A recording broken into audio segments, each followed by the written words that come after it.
days at the stick. From who's got it better than us to brick by brick.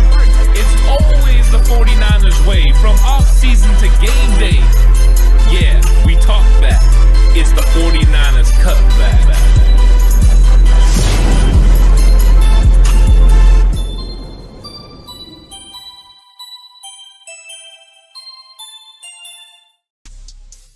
It's 49ers Cutback podcast time. Welcome to the show, everyone. 49ers get it done in Cleveland. And this was going to be one of the most interesting contests of the season. 49ers just normally struggle in that part of the country. But the 49ers not just beat the Cleveland Browns.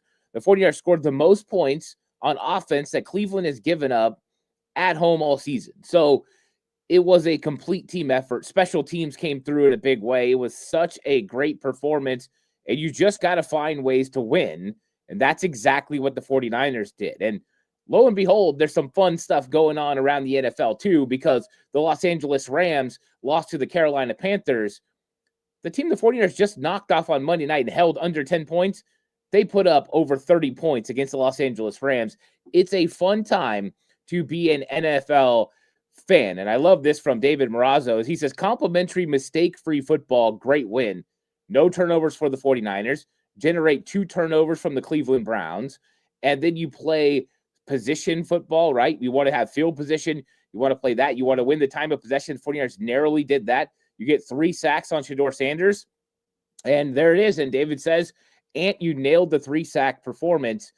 I did think that the Niners were going to have an opportunity to get home. And Cleveland Farrell got 2 of those sacks. Keon White got another sack. And this is what happens when you have a quarterback that's not really used to the NFL game, right? He's holding on to the football a little bit, and you can get your defensive pass rush there. It was good to see those guys come through. And don't look now, but Cleveland Farrell, he has 4 sacks on the season. He is having a tremendous season so far since he's just been with San Francisco. Remember, this guy was hanging out on a practice squad with the Chargers. So it was absolutely huge win for the 49ers. What's up to everybody that's in chat? Randy says hashtag TCC. Exactly. Ryan is saying, what's up, Ant? Bang, bang. It was a big win. And special teams for the win, like Joel says. And what's up to my guy, Joel? How's it going? I hope you're doing great. It was special teams. It was Sky Moore that got everything going. He continues to be a huge pickup, right? It was looking like at first, in the first part of the season, when he was getting his legs underneath him, that maybe the trade wasn't as good as we thought it was going to be. It has delivered more so than any, right? The 49ers are one of the top in the NFL now in kick returns. He's making good decisions of when to let the ball go into the end zone, when to return them. He had the huge punt return that set the 49ers up for their first touchdown. Last week, he had the big kick return that set the 49ers up for their first touchdown. Sky Moore and the special teams have been so big. You get the turnover as well. The muffed punt recovered by Darrell Luter Jr. That turns into points. The special teams are helping the 49ers, right? It's like we go into these games and we say, hey, if you can get 2 phases that play really well, you got a chance to win. If you play all 3 phases play well, you're going to get a dominant win. And I thought it was a second half that was dominated by the 49ers. And so that was really important. But yes, we definitely had, had to have the special teams come through. And, like this right here, special teams went ham. Exactly. The great Ghostface. That's exactly what happened. They're going ham. Brant Boyer has got this special teams unit playing phenomenal.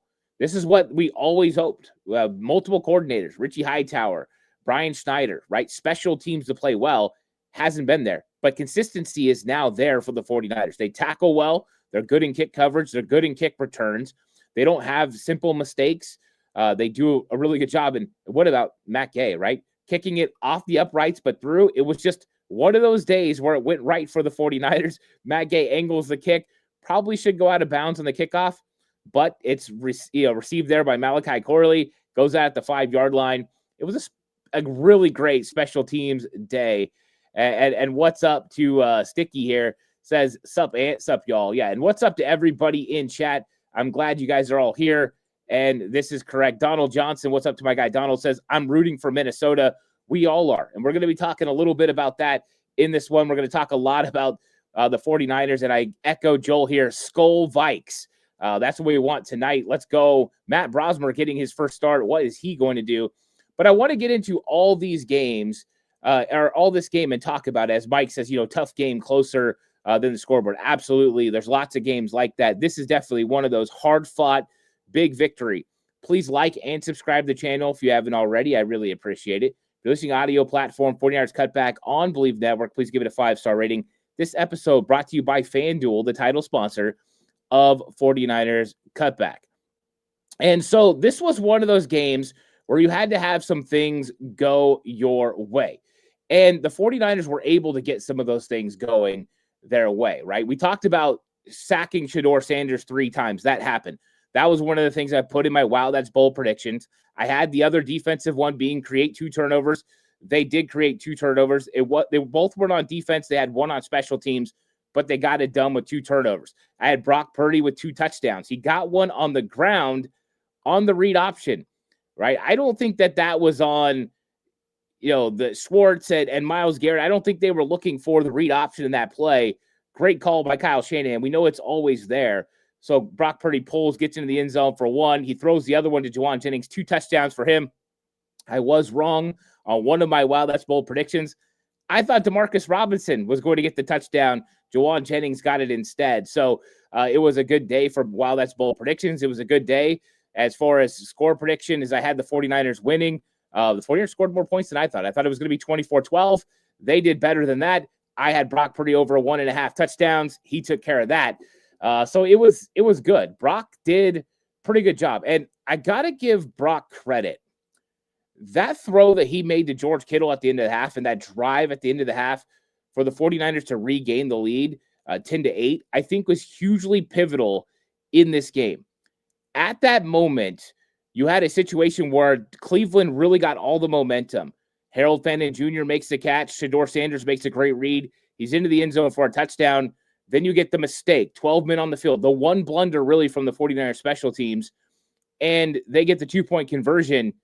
And all of a sudden you look up and it's 8-7. It's like, wow, 49ers are really losing. Cleveland is going to be a house of horrors again. But then 35 seconds left, 2 timeouts, and Brock Purdy takes the 49ers down the field and throws an absolute dime to George Kittle in coverage. And you got to give George Kittle credit for making a one-handed catch and holding on to the football. It was really phenomenal play.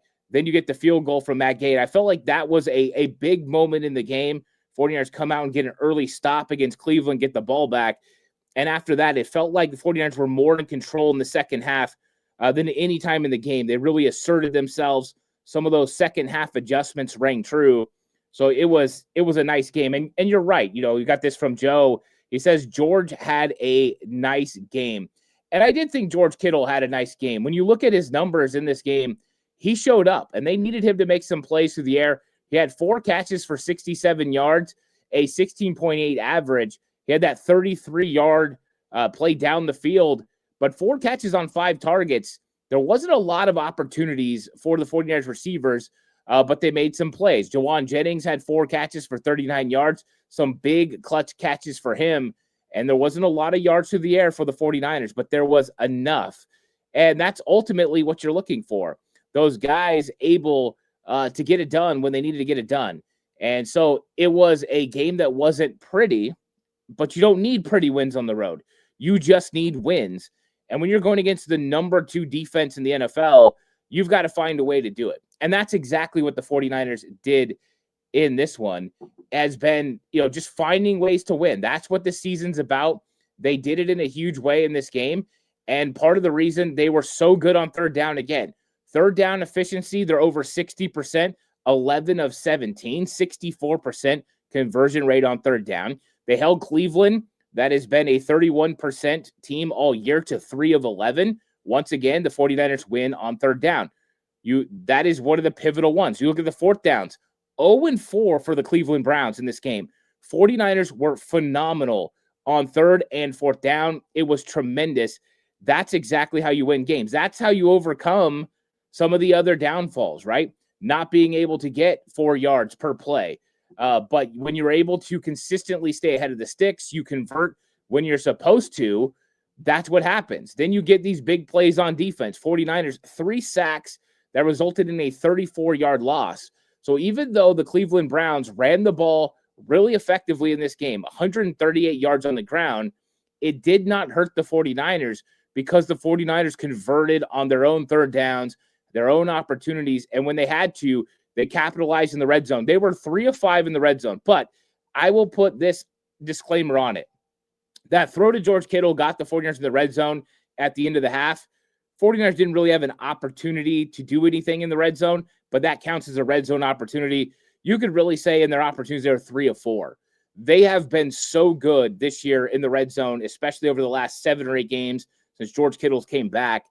It has been really phenomenal. So those are how you win games. You create turnovers, you get sacks, you win on third down, and you convert the red zone. That's what the 49ers did. And how about this for the Cleveland Browns? They were 0 for 0 in the red zone. They didn't even have a red zone trip. That is some pretty darn good defense for the 49ers. I know they gave up the big touchdown to Harold Fandon Jr., right? Fandon goes to 34-yard touchdown.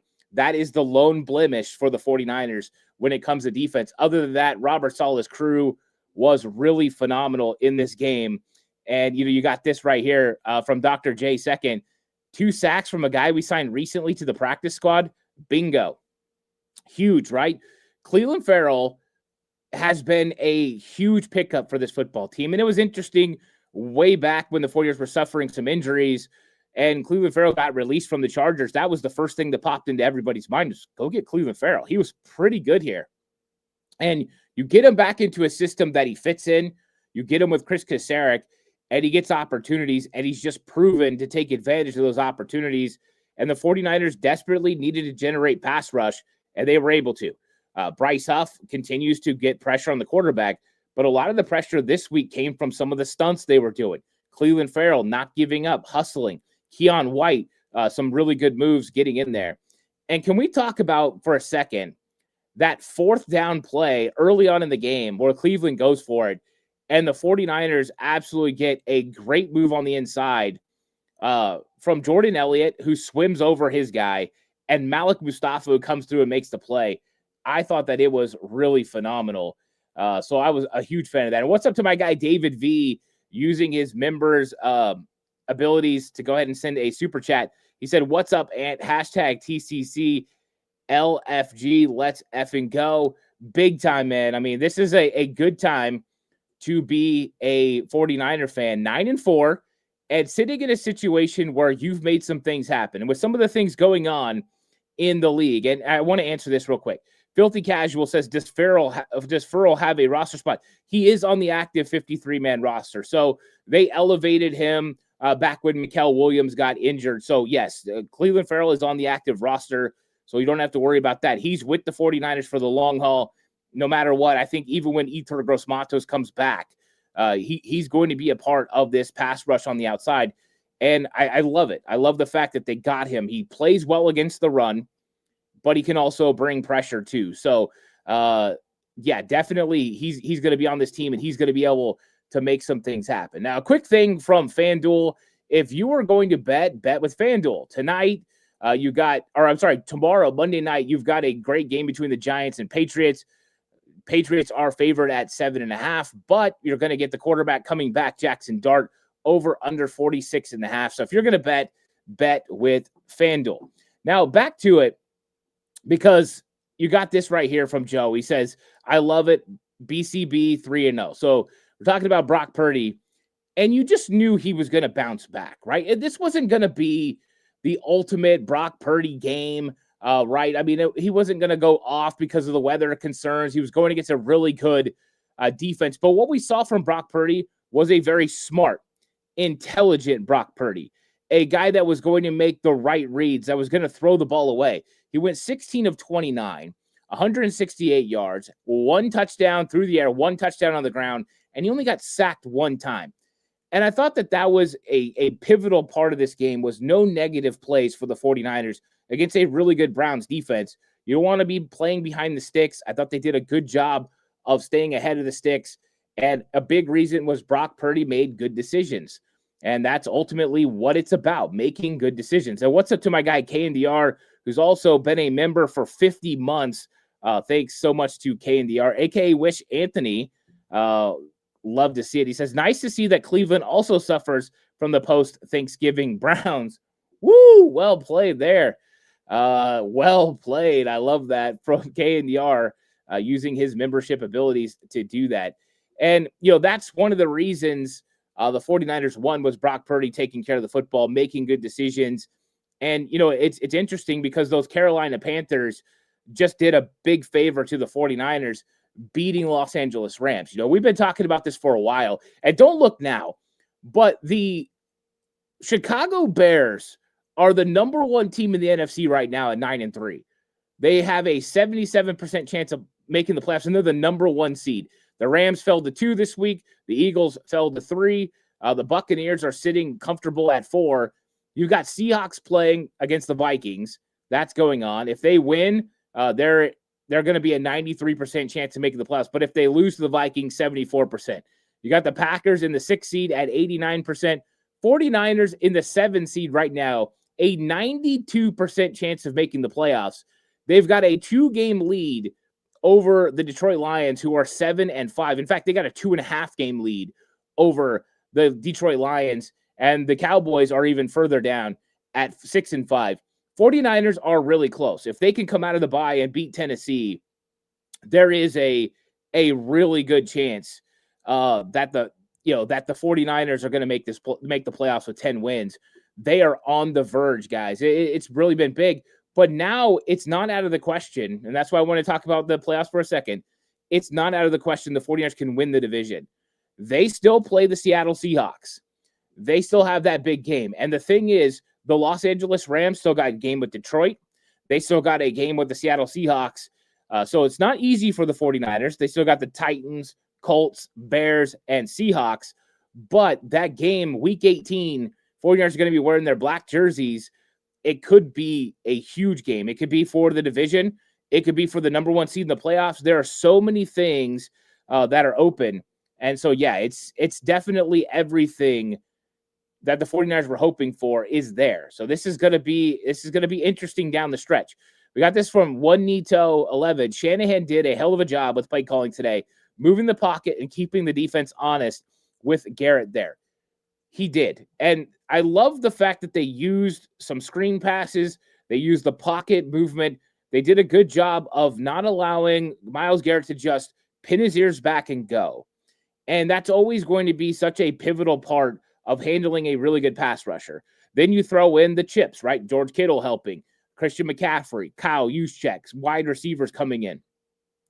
It's all members on deck, go after them and find a way to slow down Myles Garrett. I thought they did that in this game. In fact, they only gave up 1 sack in the game, and it was 1 sack for 7 yards is huge. Brock Purdy's only been sacked 4 times so far this season. He has done a very good job of escaping the pocket, using his elusiveness, and then taking care of the football. And, when he takes care of the football, the 49ers are really tough to beat. And how about this defensive performance? I know we're talking about the offense, but I got to go talk about the defense for a second. Yes, I know that this is probably the worst offense in the NFL. The Cleveland Browns are ranked 32nd in a lot of categories. But the 49ers have turned in back-to-back single-digit scoring defensive performances. They held the Carolina Panthers to 9 on Monday night, and now they held the Cleveland Browns to 8 on a short week in Cleveland. It's an impressive endeavor for Robert Saleh and this defense. Yes, they gave up a lot of yards through the air sometimes against teams like Arizona. This week they gave up a lot of yards on the ground against Cleveland Browns, but it didn't result in scores. That is ultimately the name of the game. And we're seeing a team that usually gives up a little over 21 points per game, 21.8 points per game, back-to-back performances like that. Now they're going into a bye week. This team gets to get healthy. This team gets to get probably Tatum Bethune back. They at least get to get Eric Kendricks up to speed at linebacker. That's going to be huge. Nick Martin, he was out with a concussion. Now he gets to get right. Guys like Trent Williams, he gets to get rest. George Kittle, Christian McCaffrey. This is coming at a really nice time for a 4-game stretch where the 49ers have the capabilities to, number one, secure a playoff spot. That's number one. But number two, move up and down the board when it comes to playoff positioning, and they can go as high as number 1 or as low as number 7. And of course, they could go out of the playoffs too, but I don't think that that's going to happen. So it is really cool to see, that the 49ers have that chance. And we got this right here from Dr. 1 second. It says, first half, the run defense was not that good. Many missed tackles and yards after the tackle. 100%. 49ers struggled tackling for the first half of this game. I felt like they were coming in looking for big knockout blows at times, letting guys slip through their hands. They let Judkins get going. They were letting the run game, especially that last drive of Cleveland in the first half, methodically move down the field. And, I mean, they were getting to the point they didn't have enough time to completely run the ball all the way down the field, and they ended up throwing the touchdown pass to Harold Fannin Jr., but that drive was almost demoralizing for the 49ers defense. That's why I thought it was so important when the 49ers got the opportunity to get the ball back that they went and answered that touchdown drive and 2-point conversion with a field goal. Momentum-wise, it just got the 49ers momentum back. That was huge. And David Marazzo says this, and he's completely right. Cleveland had 253 yards and 8 points. Can't ask for anything more. And this is where the sum of all things matter. 49ers had 252 yards of offense, 1 yard less than the Cleveland Browns. However, they scored 26 points because they took advantage of short fields generated by the special teams, whether that was a special teams return by Sky Moore or a recovered muff punt by Darrell Luter Jr. Taking advantage of those opportunities were huge. Cleveland went forward on 4th down at their own 32-yard line, I believe it was, and fumbled the football. 49ers capitalize on those situations. So you're right. You can't ask for more. Shoot. And when you look at the score, that's what matters. Robert Saleh doesn't care if a team goes up and down the field for 450 yards. If they only score, under 15, it's like, who cares? Scoring defense matters. And the 49ers defense was really good. So David is correct. Yeah, give up 253 yards and only 8 points. You're loving your defense. That was a really huge play in this game. And Filthy Casual says, should have had a safety. Wasn't that grounding? Didn't see a face mask. I'm with you. I did think that there were a couple penalties there. I thought, first off, they had it right on the broadcast. That was holding of Keon White in the end zone. That should have been a safety. That's first off. I didn't see the face mask. Second of all, you're right. It should have been intentional grounding. He never got the ball back to the line of scrimmage. He never got outside the tackle box. Both things have to be done. Should have been a safety. Ultimately, it doesn't matter in the game, but you're right, Filthy Casual. The 49ers kind of got bamboozled there a little bit. They should have had that one for sure. And it was really nice to see him go ahead and do that. And, you got this from GOC 1230. IC Garendo made the stat line with a forced fumble. He was out there, right? They almost got that one too. They got the ball out and he landed on top of the football. The 49ers special teams almost generated another turnover. So, yeah, I mean, this is guys going out there and getting it done. And David Marazzo says it completely correctly. Complimentary football is king down the stretch and into the playoffs. Great win. It doesn't matter how you win. It's just that you win. And when you get 2 phases that play really good, you have a chance to win. You get 3, you're going to be tough to beat. 49ers got probably half of a game of the offense playing really well, and they got 4 quarters of the defense playing pretty well. I mean, there was a drive here or there, wasn't, but special teams was good the whole entire time. And so that is exactly what you have to have in the playoffs. And that's what makes the 49ers tough, is because they can travel and they can play it good on the road. All you have to do is look at their games this season, and they have been phenomenal on the road. They have been handling their business, and ultimately that's all you can ask for from a team, is to go out there and get it done and play really well and win. And that's what they're doing. And that's why I think when they get to the playoffs, they're a tough team for a lot of teams to come and play, because of the ability to play good special teams, to play good complementary football, the opportunity to run the ball successfully. They can do it. And that's exactly what they have to have. And so it's going to be huge to see what they do. And I'm looking up to see if there's any news on Kyle Juszczyk. It said he left the game with a rib injury. So here's the injuries from the game. We got Nick Martin. He had a concussion, did not return. Ben Bart suffered a foot injury, did not return. Kyle Juszczyk left the game with a rib injury. So those are going to be some things to look at. Shanahan was asked if he had any information about the severity of Juszczyk's injury. Shanahan said no. They didn't show anything broken, but we'll check and see again. Hopefully it's bruised ribs. The good news about Kyle Juszczyk is he was on the sideline with his pads off late in the game. So that is good news. The fact that he was, on the sidelines means it's probably something like bruised ribs. He has time to get better. 49ers are going to need him when they head to Tennessee. Playing in the 21 personnel has been huge for the 49ers this year with Kyle Juszczyk and Christian McCaffrey. So that's going to be huge. So they do have injuries. We'll wait and see what happened with Ben Barch. I thought Spencer Burford continued to have some moments where he played well. And so I've liked the rotation of Barch and Burford. I would love to keep that rotation. We'll see what this foot injury ends up being. So the 49ers didn't come out of this game unscathed, but I think when looking at it, it's definitely not as bad as it could have been. And Daryl in the house said, "Great day, Ant. Man, the Rams lost." It's a great day. 49ers win, Rams lose. We'll see what happens with the Seahawks and Vikings, but 49ers are now within striking distance. And they hold all kinds of tiebreakers. Remember, this is another loss for the Rams inside the conference. If the 49ers can get to a tie with the Seahawks and the Rams, they're going to win. They hold conference record with, tiebreakers. They hold divisional tiebreakers. They'll win all of those. All they have to do is finish in a tie. So those things are going to be huge. And Joel says, hopefully we can get healthy during the bye week. Yeah, I think that is going to be one of the keys. We know they said Jacob Cowing's practice window is going to open. I don't think we're going to see Cowing come back this season. I look for Itor Gross-Matos' practice window to open coming out of the bye week. So there's definitely some things on the horizon for the 49ers in this game or in this season that are good, that are promising. But it was a good performance for the 49ers in this game. Cleveland is a house of horrors for San Francisco, but they went in and got it done. They outplayed them in a lot of categories, in the key categories that you have to win. And so that's what the 49ers are going to need. It wasn't a big-time game, right? Like as far as stats, Brock Purdy only 168 yards.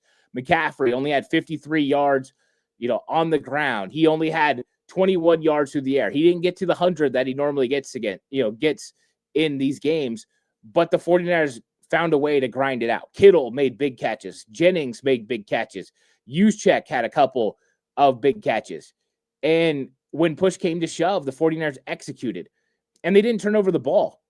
That was one of the key factors. 2 turnovers for the Cleveland Browns and none for the 49ers. And coming in this game, 49ers were -6 turnover differential.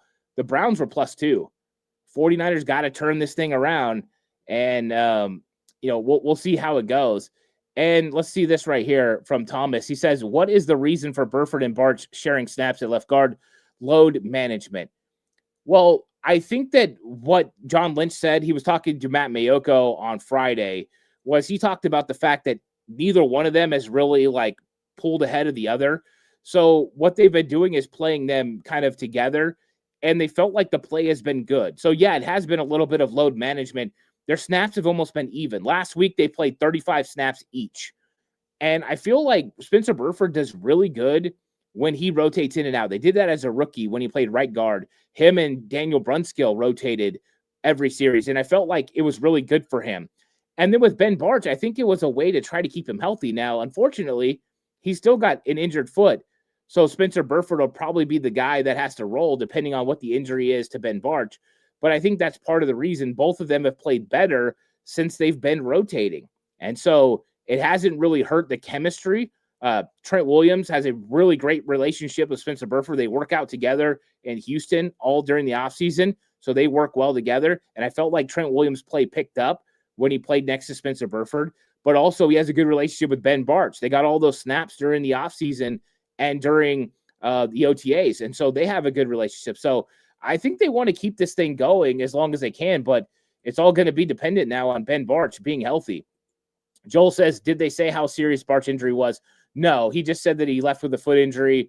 My guess is we'll hear some things during this week, about what is going on with it. Hopefully we hear the day-to-day designation and nothing more than that. But overall, it's a good day for the 49ers. They have a 2.5 game lead to make the playoffs. They're within a game now of the NFC West divisionally because the Rams lost.